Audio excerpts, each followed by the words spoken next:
He is the bread of life, the way, the truth, and the life. He is the true vine, the light of the world, the good shepherd, and the door. He is the resurrection and the life. He is I am.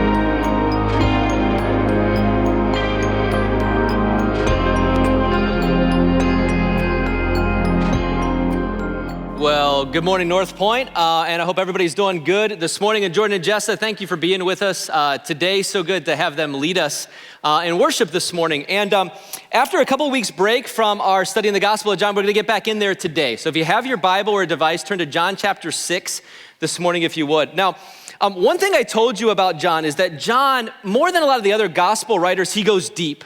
He goes deep. He wants to examine what Jesus said, but not just what Jesus said, but why he said it. And so sometimes he gives us these like big dialogues of Jesus. Sometimes John gives us his own commentary about what Jesus did and what Jesus said.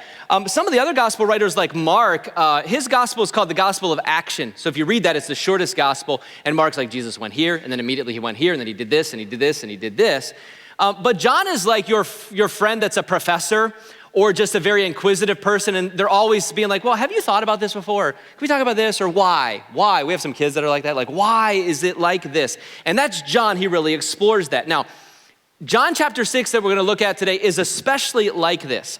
What starts out as a rather simple story of Jesus feeding a crowd from a child's lunch turns into a very intense and deep discussion that culminates with Jesus saying this in John 6 and verse 53. Very truly I tell you, unless you eat the flesh of the Son of Man and drink his blood, you have no life in you. Huh?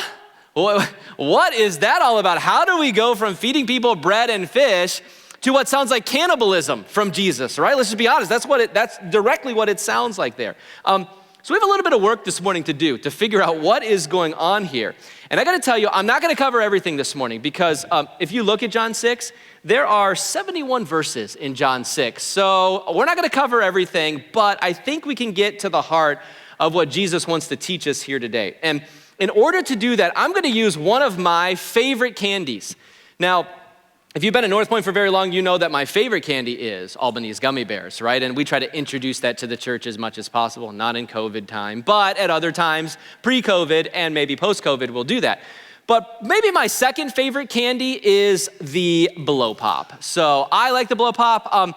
A little while back, my wife was at Sam's Club and she bought one of those like 150 like concession stand box of these things, which is good and bad, you know, for us. But I like the Blow Pop because it is two treats in one, right? It's a sucker, and then, not to ruin the surprise, if you haven't had a Blow Pop before, there is gum in the middle, a little extra treat that's in the middle of this. So I need one volunteer, but I'm gonna choose the volunteer because I see Travis Daniel sitting up here in the front row. Travis and his wife, Candy, it seems very appropriate that you guys would help with this illustration. I need one of you, if you would, during this message to eat this Blow Pop. Can one of you do that? And what flavor do you want? I've got cherry, I got strawberry, grape, and apple. Which one? Apple. Oh, he wants the apple. All right. I didn't know if anybody would choose that, so I put it like at the bottom. Here we go. All right, Travis, thank you for that. Okay, all you got to do is just not make too many slappy, sucky noises and not slobber over people and try to stay in your space, okay, with that this morning. And then we'll come back to that in a little bit. All right.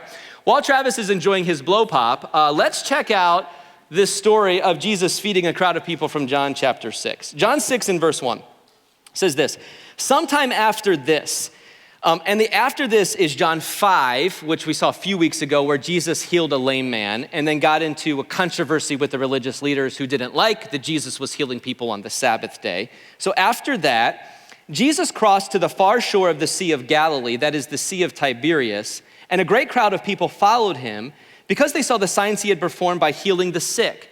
So Jesus is healing a lot of people, taking care of their needs. He's also in the northern part of Israel, which is called Galilee.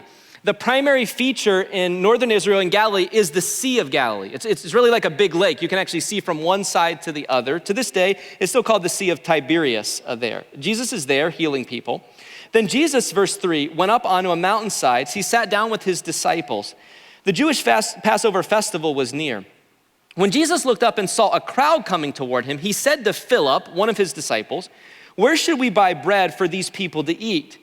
He asked this only to test Philip, for he already had in mind what he was going to do.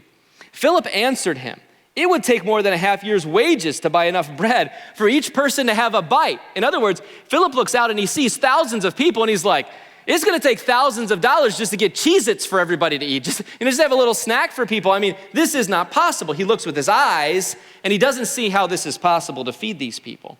Verse 8, another of his disciples, Andrew, Simon Peter's brother, he spoke up. He said, "Well, we've got a boy with 5 small barley loaves," think little dinner rolls, "and 2 small fish. But how far can they go with so many people?" Jesus said, "Have the people sit down." There was plenty of grass in that place, and so they sat down. About 5,000 men were there. Now, if there's 5,000 men there, we can surmise there was probably between 10 to 20,000 people that are there following Jesus. And the reason we know that is because there were probably women and children there as well, right? I mean, we know there was a boy there because Andrew had his lunch that he offered up for Jesus to use. And so maybe upwards of 20,000 people are there following Jesus, that Jesus wants to feed. Verse 11.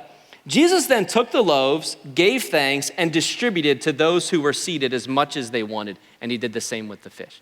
Now, it's interesting, John typically writes this way, not overly dramatic, not crazy about what Jesus did. He just matter-of-factly says, and Jesus just gave them all plenty to eat, right? Enough to eat. Verse 12, when they all had had enough to eat, he said to his disciples, "Gather the pieces that are left over, let nothing be wasted." So this isn't a little Cheez-It bag he gave to everybody. They went to, Old Country Buffet when that was around, and everybody got to eat everything they wanted to eat, so much so, verse 13, that they gathered and filled 12 baskets with the pieces of the 5 barley loaves left over by those who had eaten. They ended up with more than they started with, which is crazy, right? Could you imagine his disciples who looked out and they were like, "I don't know how we can do this." And then a few minutes later, they are picking up baskets full of bread that are left over when they only started with 5 little loaves and 2 fishes. Now, this miracle is a pretty straightforward miracle. And it's interesting sometimes to maybe step back for just a second and to think about how Jesus did this. Because like I said, John doesn't give us much information about how exactly Jesus did. So we could use our imagination a little bit. And so I like to think was Jesus taking those loaves and he ripped off a half of that loaf, and then as he placed that in a basket, it was whoop, and it just formed again, and then he ripped another one off and whoop, it just kept coming, and people were watching this thing reform. He's creating bread right there in front of them. Or did he take a piece off, stick it in a basket, and it was bloop, bloop, bloop, bloop, bloop, bloop, bloop, You ever have those things that you buy for your kids where you stick them in water and then over time they just get bigger, they multiply, or was it like that? Stuck it in the basket, it expanded? I don't know. We don't really know how it happened. But there's actually a more important question for us to ask, of course, and the question is why? Why did Jesus feed people lunch? Well, why did he care about feeding people lunch? And why did he say he tested his disciples? That he wanted to test them at the beginning of this to see what they would say. What does that mean? Well, I think there's 3 things that Jesus wants to help us see from this lunchtime miracle and answering the question why he did this. So let's talk about that this morning. Some lessons from what I'm just calling a lunchtime miracle. The first lesson I think Jesus wants to teach us is this, that you need more than reason and effort. You need him. You need more than just your own reason and effort. You need Jesus. So here it goes. A crowd gathers. They need to eat lunch. Jesus sees an opportunity to teach his disciples something. And so he poses the question first to Philip. Philip, what are we gonna do, man? How are we gonna feed all of these people lunch? Philip must have been an accountant and a realist because he looks at the numbers and he's like, this ain't happening. I don't see how this can happen. Andrew offers a slightly less pessimistic answer when he's like, well, we've got a child's lunch, but I don't know how this is gonna be divided up among 20,000 people. As the disciples of Jesus look out and they see the situation, in a sense, that's all they see. And their reasoning in their minds causes them to say, I don't know what we can do. I have no idea how to resolve this. Now, you might be like, okay guys, come on, seriously? You've been with Jesus. You've seen him he just healed a lame man. You just saw him tell a lame man to get up and walk. You were at that wedding festival where Jesus took like 5 gigantic water pots filled with gallons of water and he turned that into wine. So if he can do that, certainly he would be able to take care of food for all of these people. So just believe in Jesus. Just trust Jesus. I can't believe you want to trust him. I would have trusted that Jesus could do whatever he wants to do in this situation. Would you? Do you think you would have? Maybe a better question is, do you? Do you trust Jesus right now in your life? For whatever you're dealing with, for whatever you're facing, more than your own reasoning and effort, more than just what your eyes can see and your hands can do?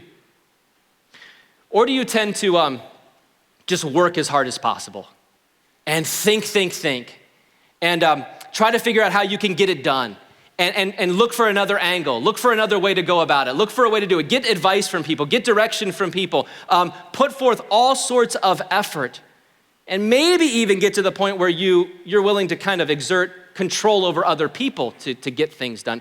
Maybe even sometimes manipulating other people through your words or your actions to get the outcome that you absolutely must have. Do you tend to make decisions without praying to God and asking him what he wants to do?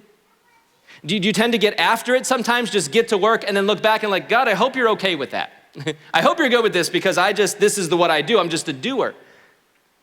Do you rely primarily on your education and expertise? See, I'm not sure that our response would have been much different than Philip and Andrew here. I don't know that we would have said, well, Jesus, you're here. I mean, come on, you're God. Of course you can do this. Do what you've always done. Please use us. Man, we want to be a part of what you're doing, but you show us the way. We'll do whatever you want us to do, but you're God. So take care of this situation. Instead, you know what we tend to do? I think we tend to worry and scurry. I made it rhyme just so you can remember it. Worry, right? Fret, fear. Oh no, how am I gonna do this? Oh no, when is this gonna happen? Oh no, I gotta figure it out. I gotta do it. And then we start running around trying to change all the circumstances to make it happen, right? No, you gotta do this. And then maybe sometimes we get into that manipulating other people and controlling other people with a lot of anxiety inside of ourselves. Sometimes we exhaust ourselves. We worry and we scurry. Instead of looking to Jesus and saying, you know what, Jesus, I do have fear. I am worried, but please, you've got this. Help me to trust you. Help me to look to you and know that you're in control and know that you can work. So show me what you want me to do. You have anything like that going on in your life right now? Worry or scurrying around in your job maybe, or in your family, or in a decision that you have to make, or in a conflict that you're in? Jesus wants you to help you realize that you need more than your own reasoning and effort. You need the rest and the assurance that comes from looking to him, from trusting him, and not thinking that you have to figure it all out, that you have to control it all, that you have to make it happen, or that you even have the ability to make it all happen. That's why this truth is so good. And that's what Jesus was trying to show his followers. He's trying to say to them one more time, hey, you're not enough. You can't do this. The answer, if you just look out with your eyes, is there's no way this is happening. You're not enough, but I am. And this is what he wants us to see. He's saying, I have this. Trust me. Now hear me carefully on this, because some of your minds are like, okay, there's another part to this, and you're right, there is. And that other part is this. Jesus wants you to be reasonable and put forth effort for sure. Do you know, Jesus usually does not work apart from your reasoning and effort. He gave us minds to think, right? God created us with minds, and he wants us to use our minds. He's given you abilities, he's given you resources. He certainly wants you to use those things as well. But looking to him is needed so that all of your reasoning and all of your effort is guided by him. That your reasoning and effort is going in the right direction and is seeking to accomplish the right things. That it's shaped by him and dependent on him. And all your thinking and effort then is surrounded by trust that at the end of the day, Jesus is in control. He's got this, and he is with me. His disciples here, John doesn't tell us this, but I think they probably failed the test. I don't think they probably passed the test that Jesus put before them, because they looked at the problem, not the fact that God was with them. And yet at the same time, do you realize that Jesus used what Andrew brought to him? Jesus used the lunch that Andrew brought through his effort and through his thinking. Jesus probably used the disciples to help organize and get people seated. Jesus used the disciples to gather up the baskets of the things that were left over. So he used that effort. That took effort on their part, right? To be a part of what Jesus was doing. So look, Jesus never calls us to blind faith that doesn't think and doesn't work.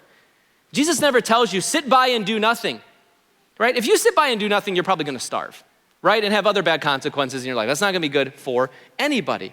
But what he calls us to do is to trust him, to let him shape how we think and the direction we're going, and to help us process and deal with life.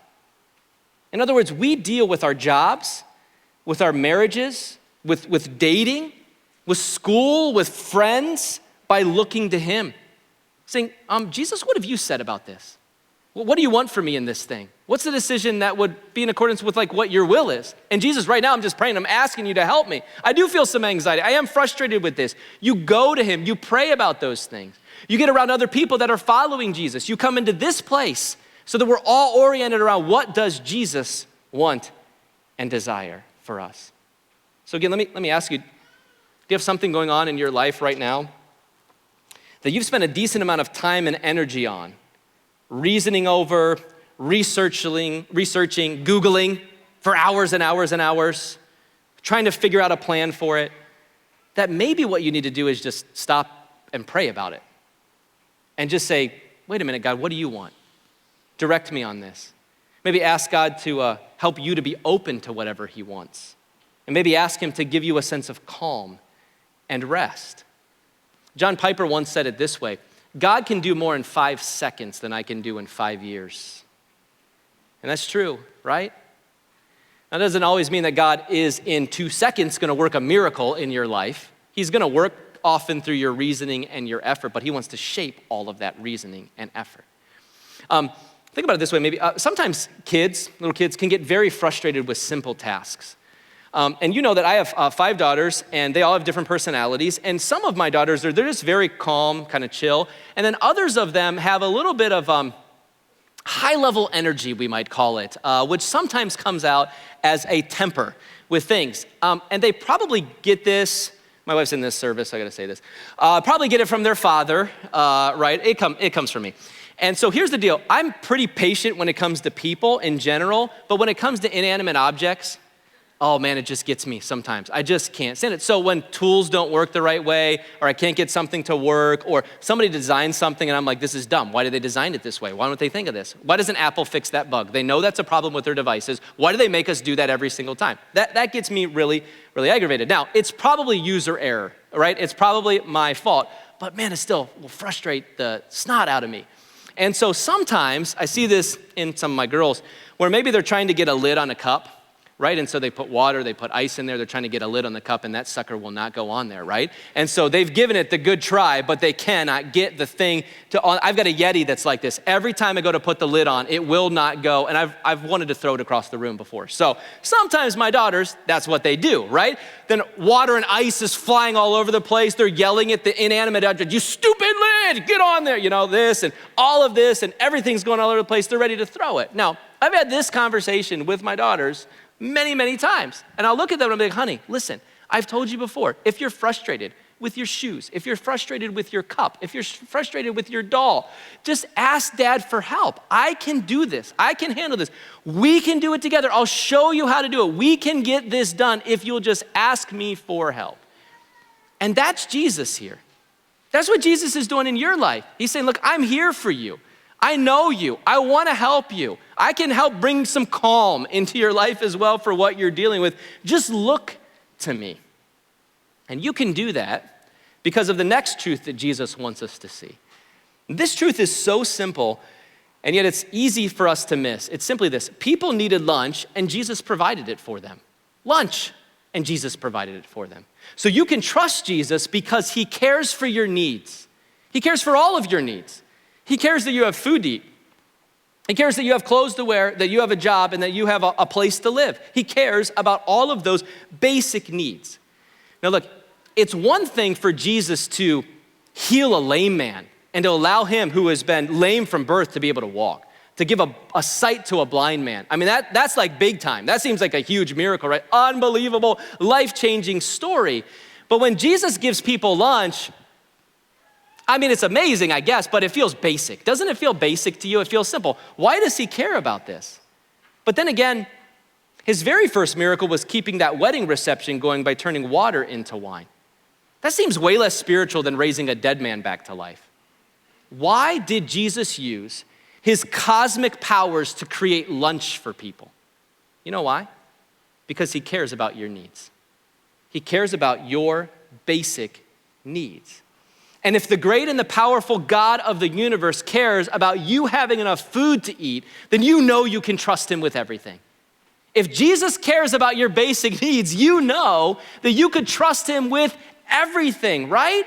If he cares about the small things in your life, you got to know that he cares about your pain, that he cares about your struggles, that he cares about your anxiety, about your job, about the loneliness that you feel, about your desires. Trust him because he cares for all of your needs. You know, Jesus says, that's too small for me to deal with. We know that's the case because there was this one instance when a bunch of children were coming up and trying to get time with Jesus. They probably wanted to play hide and go seek or something like that. And the disciples were like, Jesus is too big for that. He can't deal with children. He needs to deal with grown-ups, big problems and big issues. And what does Jesus say? He rebukes his disciples and he says, let the children come to me, for such is the kingdom of heaven. And then I think he played duck, duck, goose with them or something like that. I don't know. He laughed with them probably and he had a good time with them, right? Because there's nothing that is too small for Jesus to care about your needs. If he's making lunch for people, he's pretty concerned about everything you have going on in your life. So trust Jesus, who cares for all of your needs. But there's one more truth that we need to see here that pushes us even deeper. And it's our final lesson. Not only does Jesus care about all of your needs, he cares about you. He cares deeply about you. You can trust Jesus because he cares for you. This gets at the heart of all that Jesus is trying to show us by feeding these people. Yes, our basic needs are important and Jesus cares about that, but think about this with me.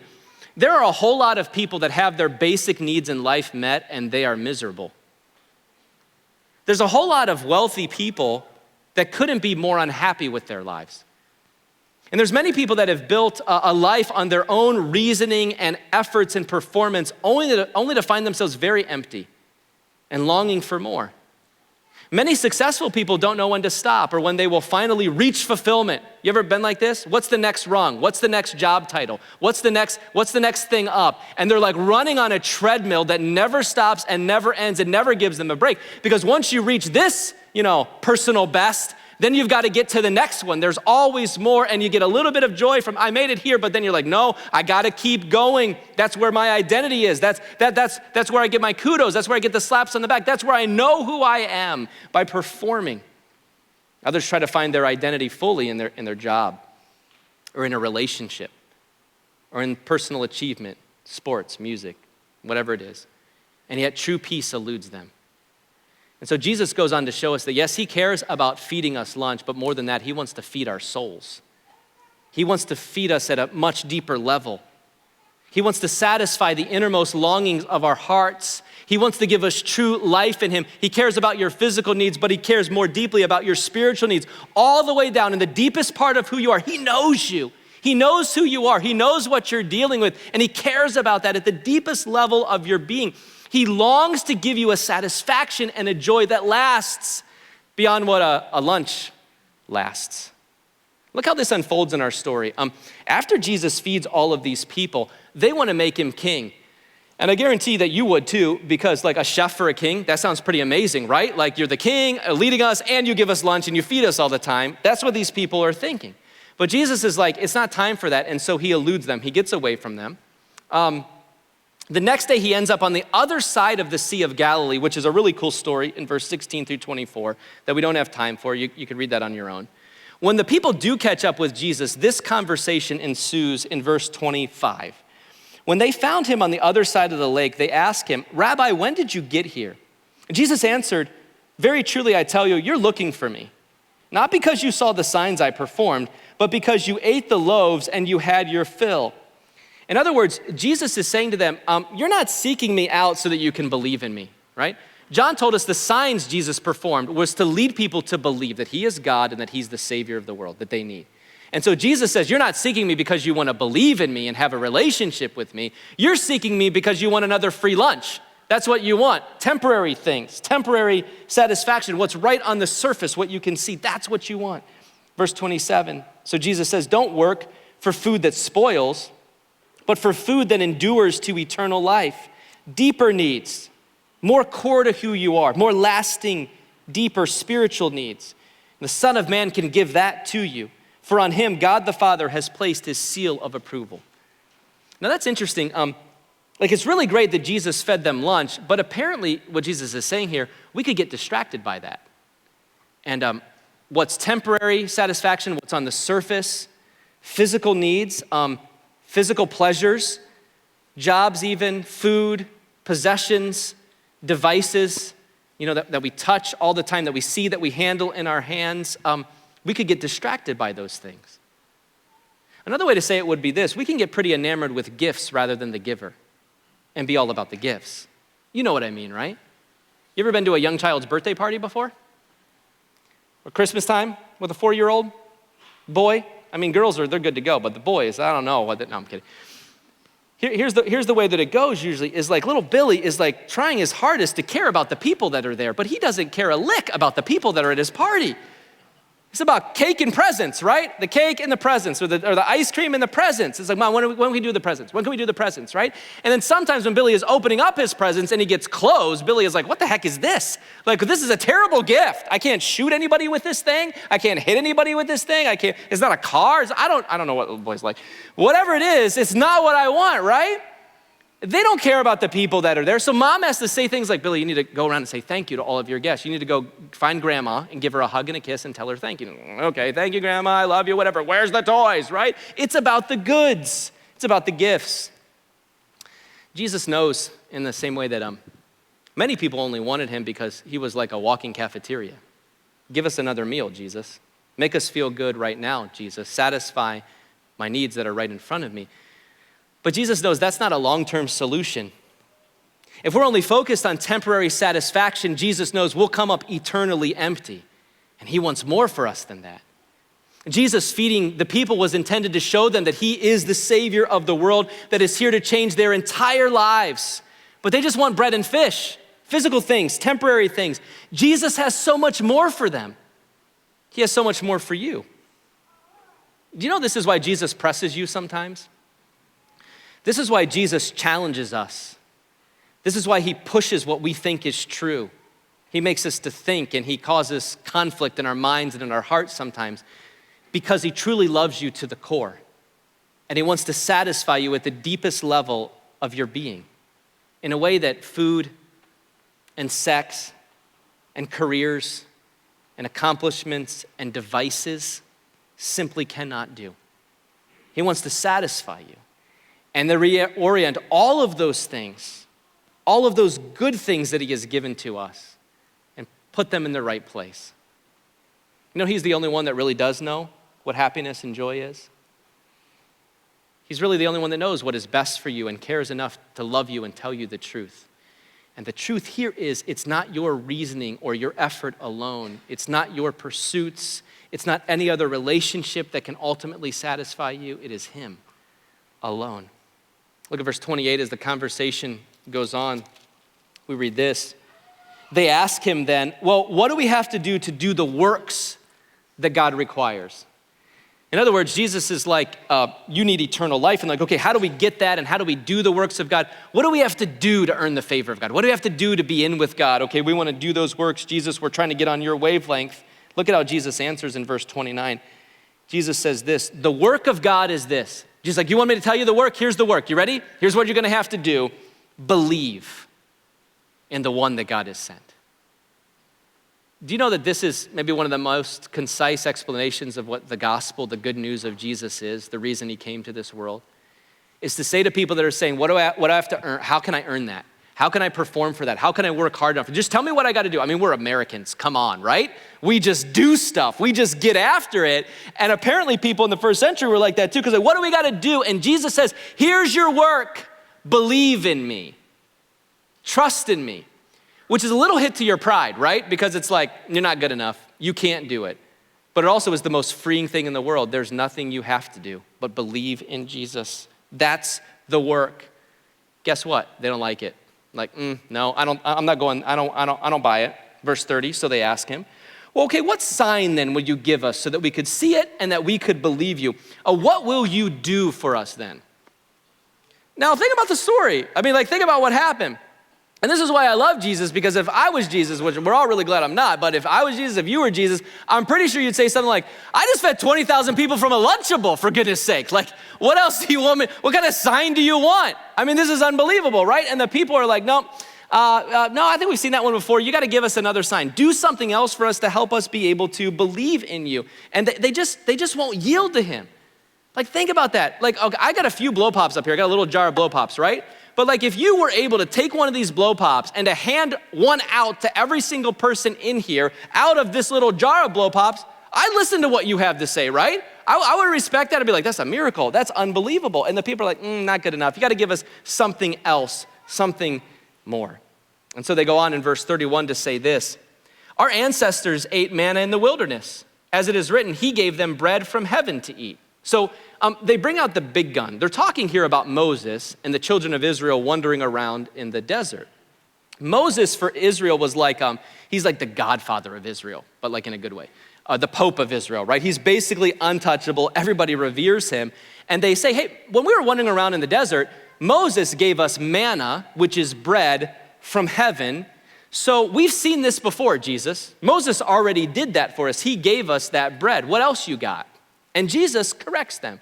And he says, Moses didn't actually bring you that bread. God is the one who gave you that bread. And the true bread of God is the one that comes down out of heaven to give life to the world. And they say, okay, then give us that bread.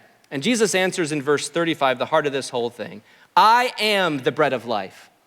Whoever comes to me will never go hungry. And whoever believes in me will never be thirsty. Jesus says, I am that bread. I am the bread of life that has come down from God out of heaven. I am God, and I can satisfy everything that you need. You see what Jesus is saying here? He's saying to the people, you're thinking physical, I'm talking spiritual. You're thinking today and in this moment and right now, I'm thinking forever. You think satisfy my hunger and I want to satisfy your hearts. I am the bread of life. You know why you can trust Jesus and let him have all of you? Because he cares about you at the deepest level of who you are. Even when you don't see it or believe it, even when you don't feel it, he does. And he wants to give you that life. In fact, Jesus is so concerned that we would get this, that we would understand this, that he's willing to say something that sounds ludicrous to our ears, and it sounded ludicrous to the people when they first heard it. That's verse 53 where we began. Notice what Jesus says there again. He says to them, very truly I tell you, unless you eat the flesh of the Son of Man and drink his blood, you have no life in you. Whoever eats my flesh and drinks my blood has eternal life, and I'll raise him up at the last day. For my flesh is real food, my blood is real drink. Whoever eats my flesh and drinks my blood remains in me, and I in them.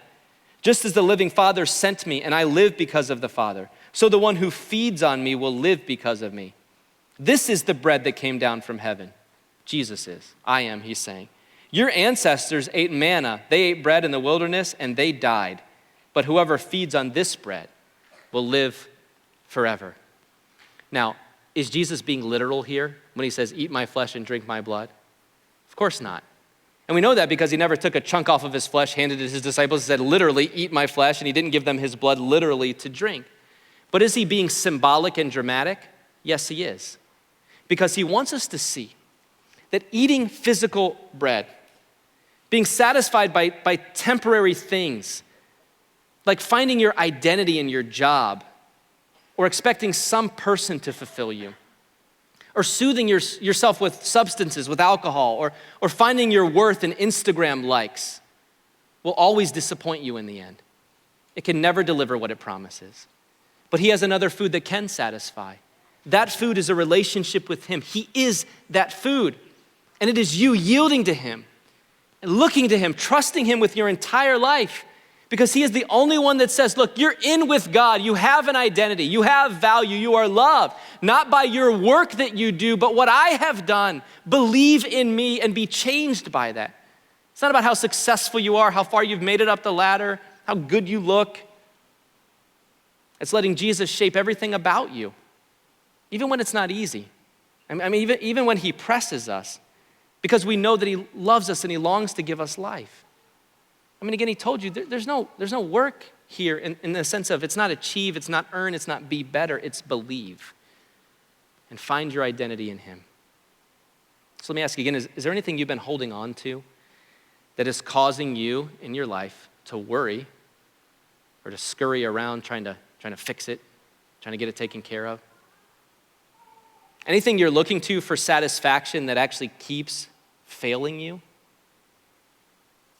Anything you're using as a substitute for real life in Jesus? Anything you're using to kind of numb your pain or distract you or just give you a temporary short little fix that you kind of realize like, it isn't working, but I just keep going back to it? Can I implore you today to let it go and come to Jesus and then keep coming to him? He is life and peace. All right, blow pop. Travis, how's that blow pop doing? Doing all right? Sucking on the gum. Oh, you are sucking on the gum. Oh, you didn't even chew into the gum. You're not even okay. You didn't want to mess it up. So here's the deal with blow pops. They are amazing. And you get to eat one in church, which is fun, during the message as well. But I'm guessing that as you were enjoying the blow pop and as you're now sucking on the gum part of it, you're like, how long do I have to do this? Like what is Jeremy looking for here? And I'm guessing that maybe somewhere about 10 or 15 minutes ago, all of the flavor is gone from that baby, right? It's like out. It's done.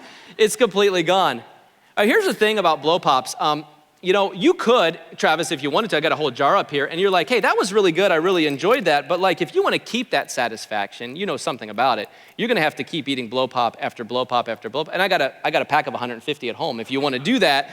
But after a while, you're probably going to have be in a diabetic coma or something like that, and probably not like the results that that's going to give to you. Here's the deal about blow pops. I really do like them. I enjoy them. Blow pops are, at least for people like me, they are a gift from God. Just like your marriage is, just like sex is, just like your career is, just like your home is, just like your friends are, and just like your achievements are. They're not bad. They're good things. They're gifts from God. But just remember, they're a terrible place to find ultimate satisfaction. They're a terrible place to go to over and over again to fulfill the deepest needs of your heart and your life. But there is one who cares about all of your needs, who has given us every good gift that we need. And more than that, he cares for you. At the deepest level of who you are, he is the bread of life, who longs to give you ultimate satisfaction in him. So every time from now on when you eat a piece of candy, or especially whenever you have a blow pop, enjoy your blow pop. Eat it, suck the life out of that thing, which will only take about 10 minutes, right? And then it'll be gone, and then it will remind you, this is what so many things in life are like. We can enjoy them, we can celebrate them for when they're there, we can be happy about the accomplishments that we receive, but man, they don't provide ultimate satisfaction for us. That comes through Jesus. Would you pray with me?